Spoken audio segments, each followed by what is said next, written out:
Song of the Elves. This is a huge quest, and I've been talking about it for a very long time. In the last episode, we finished off by hitting 70 herb.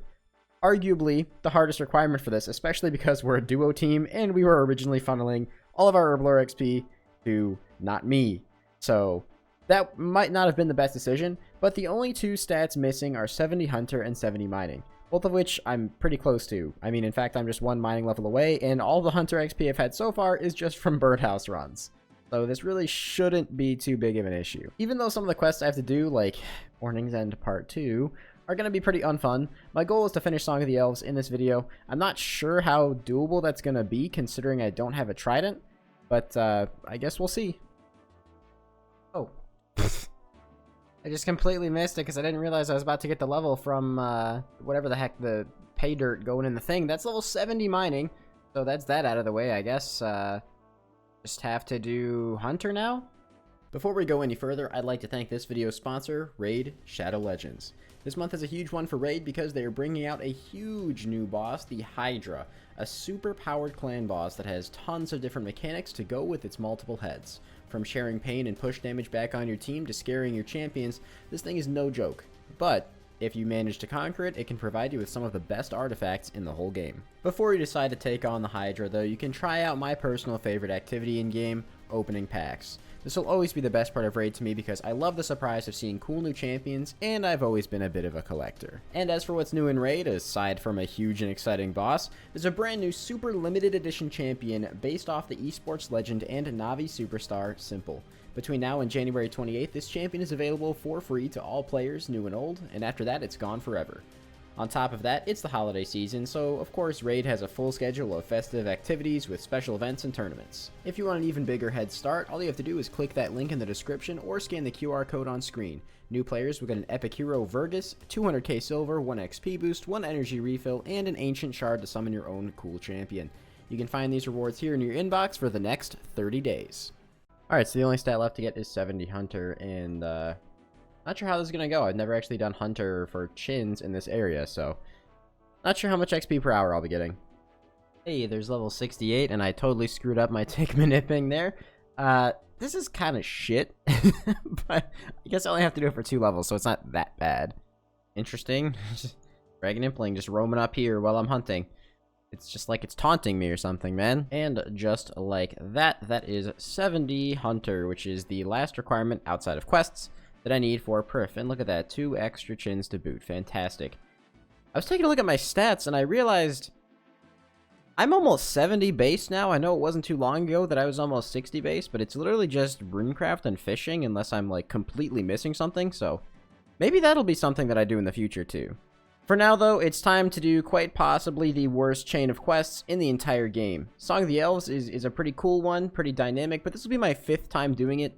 And Mourning's End Part 2, without a Death's Talisman, not going to be fun.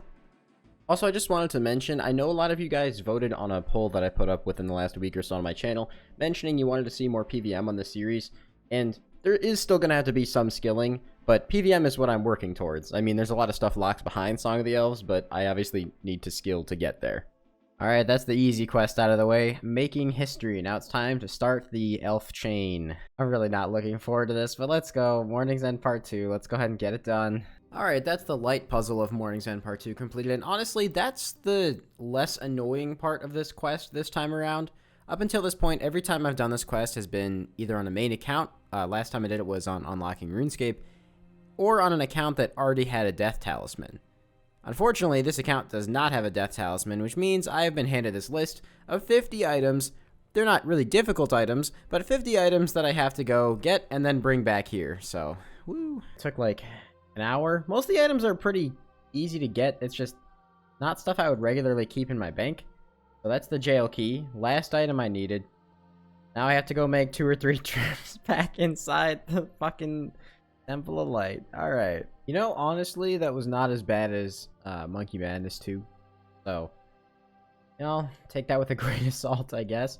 20,000 agility XP is nice because I'm literally like inches away from a free agility level. And now is, you know, the icing on the cake. The actual Song of the Elves quest. The quest itself is long and difficult, but also some of the fights in there are pretty tough. and I'm not really sure how my gear and stats can handle that. Alright, step 1, replace the figurehead king. That part was very easy. I'm gonna be in here for like 2 hours, 7 stamina pots or something later. The library portion done.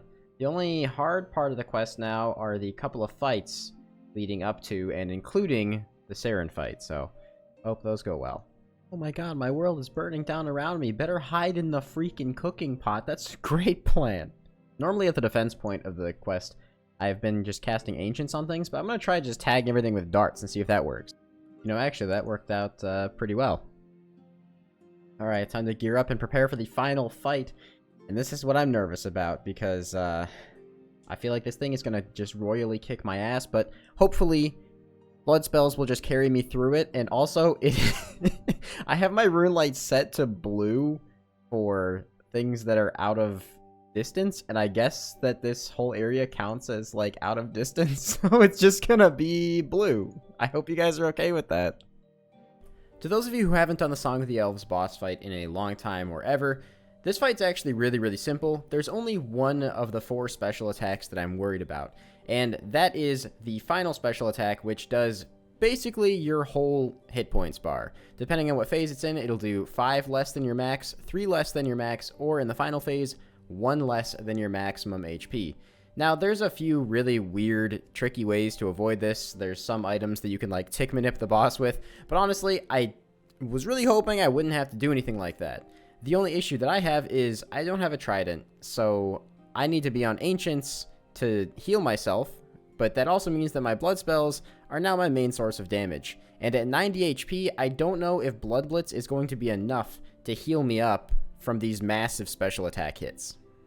Alright, no luck on the one try, but I did get it pretty low, so I might be able to improve this a bit. I think the problem was I was trying to just heal off of the little things that heal the fragment, but definitely darting them in the end is going to be way better, because it was basically just not losing health. Every attempt is really expensive too, because Blood Blitz costs 4 blood runes per cast.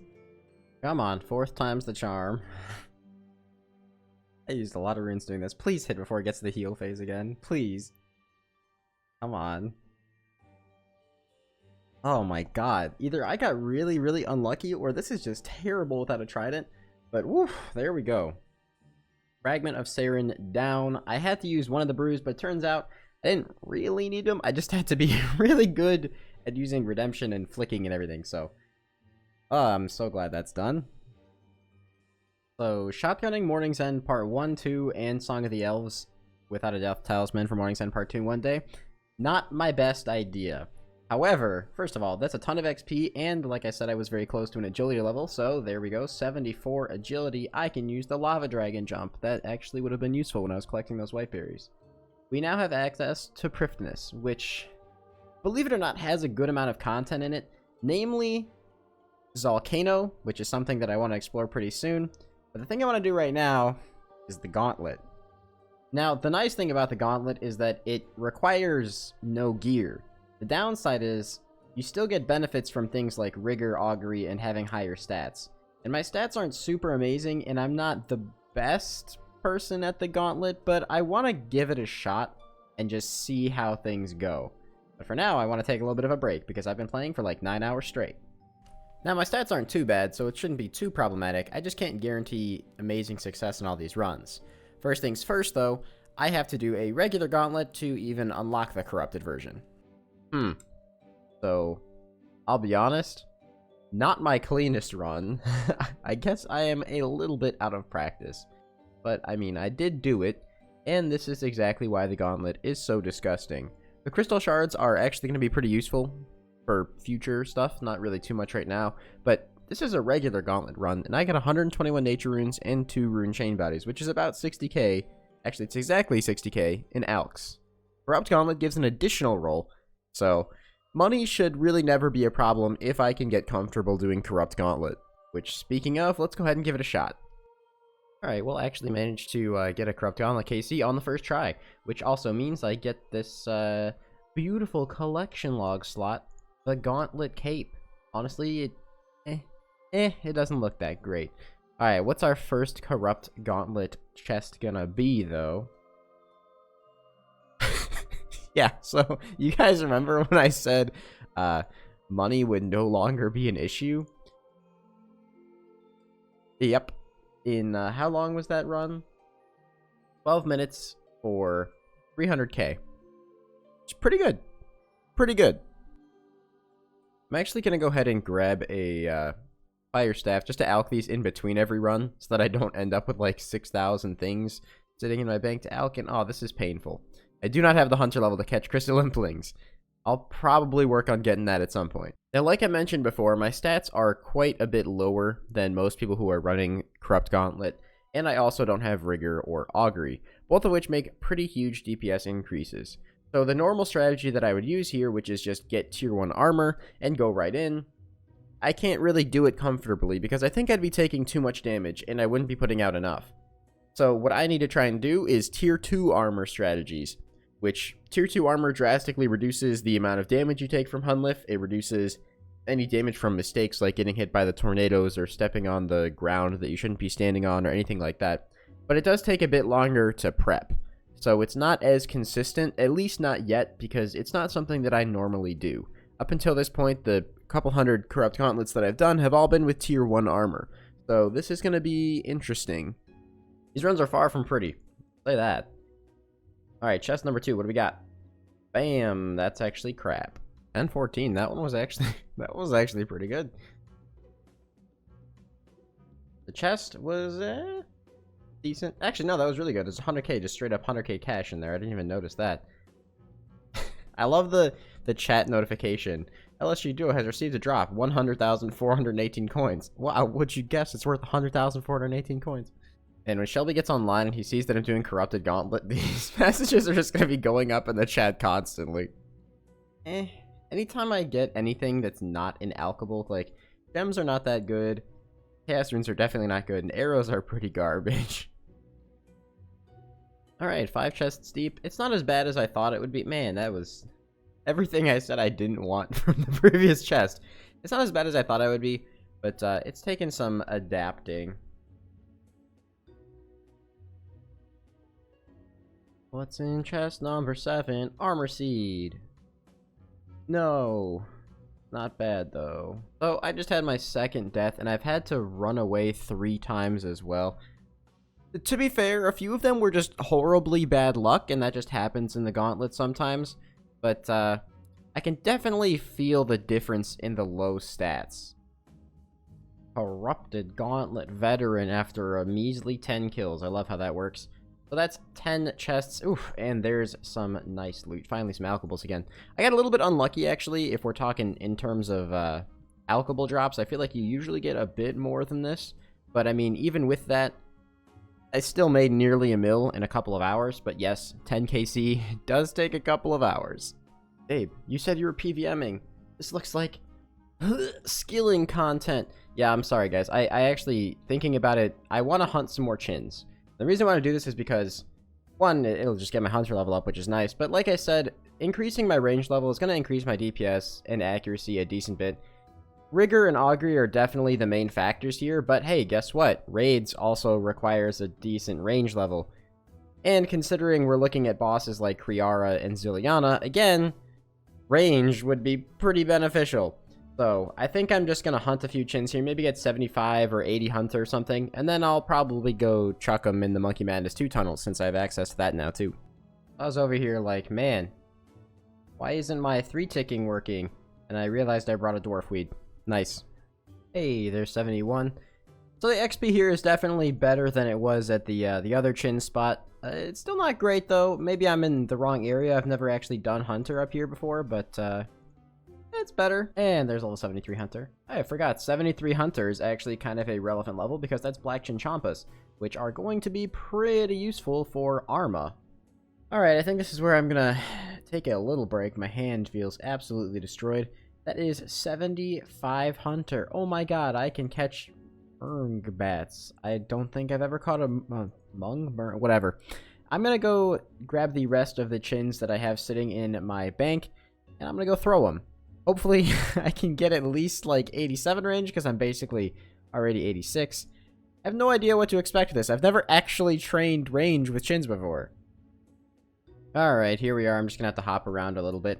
I opted to not take the Bone Crusher, which I know is an option, just because, honestly, I'm gonna get like 8 XP per kill, and that'd be a lot of kills before it matters. I'm not really that worried about prayer XP from this. I can always gather Dragon Bones or whatever and get like 50 or 60k XP an hour that way. Well, like I said, I was pretty close to the first level, so that already is 86 range. The XP here is looking pretty gross already, and I'm kind of loving it. So I know a lot of people are going to judge me for this, but I'm actually using short fuse instead of medium fuse on the chins. I know that the maniacal monkeys really don't have a whole lot of defense, but it's still much less likely to hit a 0 when you're on short fuse because of the way that chin accuracies roll, which is kind of weird because they actually roll based on distance to target. Really strange. I actually never knew that until this when I was doing a little bit of research. So it takes 1 tick longer per attack, but considering chins take a little bit of time to hunt, I'd rather make sure I'm getting optimal XP per throw, even if it takes me an extra 20 minutes to throw them all. That's not that big of a deal. I don't know how the heck I'm supposed to pick up these one-dose prayer potions because I can't even see anything other than the giant stack of maniacal monkeys here, so maybe I have to like move over and then pick them up, or I just use my own prayer potions. I'm really not sure. Kind of figured it out. You can change the camera angle sometimes here and sneak in a nice right click. At this point I should be able to pick up enough prayer potions to sustain myself. Alright, well that's 87 ranged. You know, I really don't see myself getting another level. I only have about 877 chins. Okay, I don't know why I said about. I have exactly 877 chins. I think I started with around 2,000, so I'll probably get sort of close to a level, but I might as well use them since I'm already here. I figured I'm the one who got the blowpipe, and I'm the one who's doing corrupt gauntlet, so it kind of just makes sense for me to focus on range training. So I'll probably do this again at some point in the near future. Honestly, this wasn't too bad. I don't hate Hunter, really, and we're gonna need black chins in the future anyway, so. Well, I'm pretty much out of chins at this point, but I'm pleasantly surprised. It seems like with about 2,000 chins, I was averaging over 300 range XP per chin, which definitely not bad considering I don't have an Anguish or Elite Void, and my range level isn't that high yet. So maybe if I get an Anguish and Elite Void and come back here, it should be a lot better. Plus, since I'm getting more range XP per chin throwing them than I am hunting them, it means that I'll be able to get 99 range long before 99 hunter, and all that spare XP can be used on black chins for bossing. So that's kind of nice. And speaking of bossing, that's kind of the approach that I want to take to the next episode. I'm sorry to cut it off here, but I feel like I've actually done a lot in this one. I hope you guys enjoyed it. I am going to try and shift focus more to PVM than skilling, but obviously there's still going to be some skilling grinds that have to get done here and there. That's just the nature of Ironman, group or not. I hope you guys enjoyed this one. If you did, make sure to leave a like, comment, and subscribe, and I'll see you next time. Peace out.